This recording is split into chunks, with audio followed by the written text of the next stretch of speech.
Now that we're in the last 5 days leading up to Halloween, it only makes sense that we're going to get some spooky Halloween autumn time themed holidays. We got like Pumpkin Day today, which is awesome, but we also have Worldwide Howl at the Moon Night. I don't know how big the moon's going to be tonight, but I'm going to figure that out after the theme song. Woo!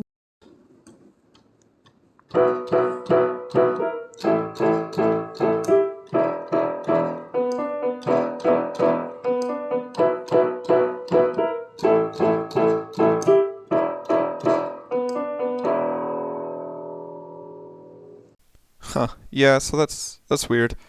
If this had happened on the 20th, my birthday, then it would have been actually the full moon day. But now we're like, what is it? Is it waning or waxing?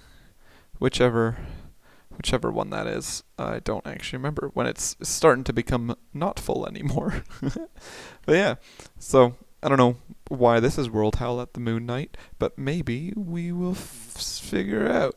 It's in Halloween week, yeah. It does add to some out-of-this-world activities. Ooh, although it sounds as if it focuses on Halloween, Worldwide Howl at the Moon Night is not just about having your fill of nerving goose flesh. It is also associated with animal welfare, specifically that of the wolf, the non-domesticated defender of the wild. It creates awareness about groups that work with wolf conservation, but it is also about groups of people howling at the moon. With even cities in the US creating fun events where people belt it out to the full moon.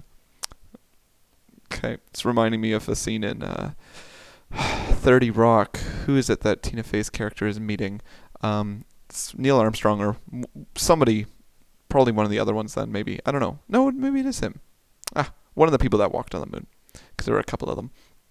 And they talk about the fact that they've walked on its face and are yelling at it, and yeah. It's a good time. It's probably Neil Armstrong then, but I can't confirm that. Apparently 3 million years ago, the large wolf-sized canis appeared in China. Ooh. 1800s and the U.S. expansion brings settlers into direct contact with predator and prey species, and much of the wolf's prey base is destroyed. Uh-oh. September 10th, 1982, Wolf Haven International is established, and April 26th, planet-wide moon howl event is created by Johnny De Palma, and people worldwide participate. Wolves are not howling at the moon. Wolves are nighttime creatures that communicate by howling. By lifting their chins, the sound can be projected further. January's full moon is often called wolf moon because wolves are heard more clearly then. Number 3, wolves can roam up to 30 miles a day at an average of 5 miles an hour. And 4, the average lifespan of a wild wolf from 6 to 8 years, and in captivity 17 years. Whoa, they live longer in captivity. Interesting. 5, yes, wolves are the largest member of the family of dogs, tamed by an ancient man. Oh, by the way, this is the 27th episode of the podcast. My name's Noah. Keep forgetting that intro. There we go. Yeah, so go yell at a moon tonight. It's also Austrian National Day. It's been 56 years since this day was declared an official holiday. Did you know, on this day, Austria adopted the federal constitutional law on the neutrality of Austria? I most certainly didn't. This is the day on which Austria stated its neutrality and decided that it will not be involved in any military alliances and won't allow any military bases to be established in its territory. This day is also celebrated as Day of the Austrian flag and declares the re-establishment of Austria's sovereignty. After World War II, this decision for neutrality became part of the national consciousness of the Austrians. July 27th, 1955 is when the Austrian State Treaty comes into effect, and 1965 is the signing of the Declaration of Neutrality, and officially announced and declared as Austrian National Day. There you go. Ooh, apparently the biggest export is cars at a value of 6 billion, 6.3 roughly billion in 2020 to be precise. Wow. Apparently, Austria is the Germanic word Austro, which means east. Just that land is just east. There you go. So it's National Chicken Fried Steak Day, which is pretty crazy. I don't think I've ever had a chicken fried steak. I don't even know what that means. Do you just bread a steak, or is it actually chicken? Because don't think you can exactly have steak or chicken as steak, especially if you're going to have it like rare or something. That is a very bad idea. Crispy breading and creamy gravy. Just a few things you can look forward to on National Chicken Fried Steak Day. It's a Southern cuisine classic, so break out your deep fryer, get your gravy ladle ready, and get excited to have a full belly of Southern fried goodness. I still don't know if it's actually chicken or if it's steak. 1911 chicken fried accident. Jimmy Don Perkins, a short order cook in Lamesa, Texas, accidentally creates chicken fried steak by mixing up a chicken order and a steak order, or so the story goes. 1924, the Los Angeles Times printed a recipe for chicken fried steak. 1988, Oklahoma made chicken fried steak, among other dishes, part of its official state meal. Okay, so it seems like it's steak that's been just deep fried. So I don't know why it's called chicken fried, because it's not like KFC is like chicken fried chicken. So, yeah, who knows? Oklahoma made chicken fried steak, among other dishes, part of its official state meal. Yep. In 2011, the La Mesa Original Chicken Fried Festival, an inaugural celebration in La Mesa, Texas, marked 100 years since the recipe was invented there. Wow. There we go. You can have a fry-off as a way to celebrate, or follow the recipe, or just go there, head south. Yep. I like some of the things that this always suggests.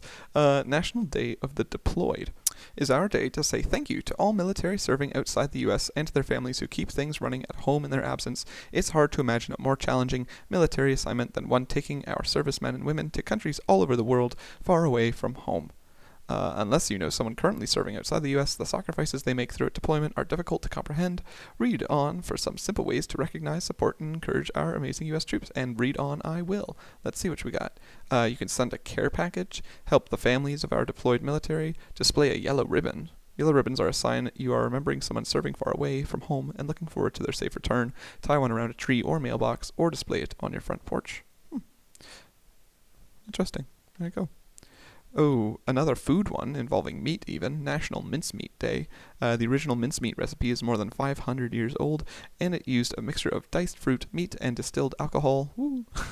It was used as a pie filling. Oh. It contains an interesting mix of spices that are not usually used for meat, such as nutmeg and cinnamon. Ooh, that's good. The fruits used are the same as those in many traditional fruit cakes. Although it is widely known in Australia, the US, and South Africa, it is a strange taste combination for many people. National Mincemeat Day is dedicated to this interesting dish. Interesting. I wonder if you could make a pie with just stuffing as the filling. That'd be good. Or dressing, some people call it. But yeah. Thanksgiving stuffing. 1500 AD, mincemeat emerges when bakers try to preserve meat by adding spices and diced fruit. 1800s, distilled spirits and brandy are used in the making of mincemeat. 1900s, people start calling anything made with a similar recipe, even without meat, mincemeat. Okay, that explains it, because when I first read it, I was like, does mincemeat even have meat in it? So it turns out sometimes no.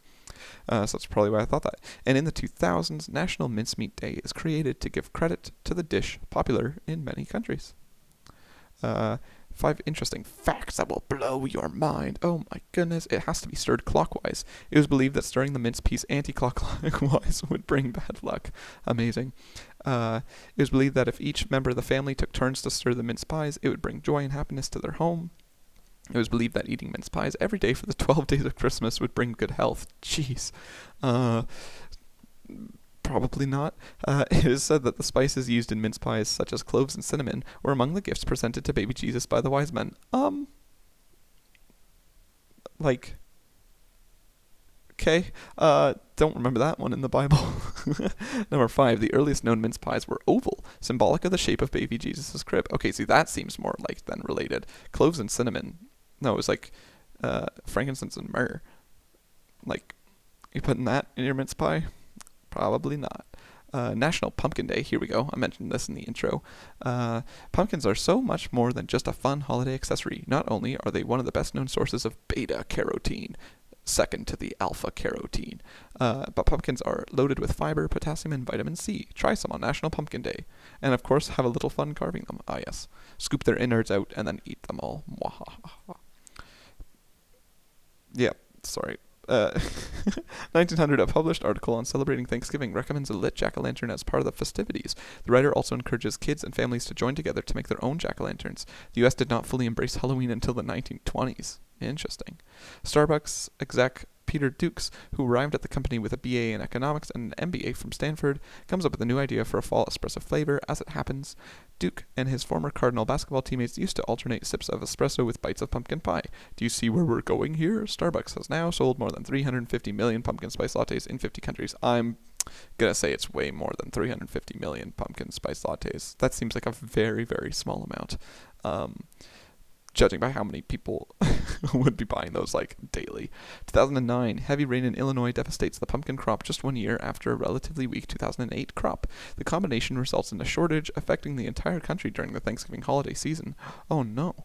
Another shortage, somewhat less severe, affected the 2015 crop. Ooh. In 2019, Pumpkin Palooza, per Boston television station WBZ, or Z, I guess, because it's American, Connecticut resident Alex Noel sets a new record for the heaviest pumpkin at the annual Topsfield Fair in Massachusetts. The pumpkin, which weighed in at just over 1 ton, earned the grower a whopping $8,000. Now that's scary. Ooh, $8,000, spooky.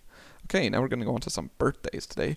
First up, we got Hillary Clinton, who is turning 74.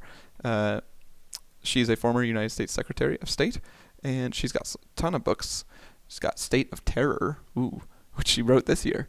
What Happened, Living History, Hard Choices, and those are just the ones that it shows here on the Googles. There you go. And then we got Drew Goodin, who's turning 28. It says he's an American comedian. It looks like he has a YouTube channel now, but I'm pretty sure he did Vine back in the day, as I do recall him there.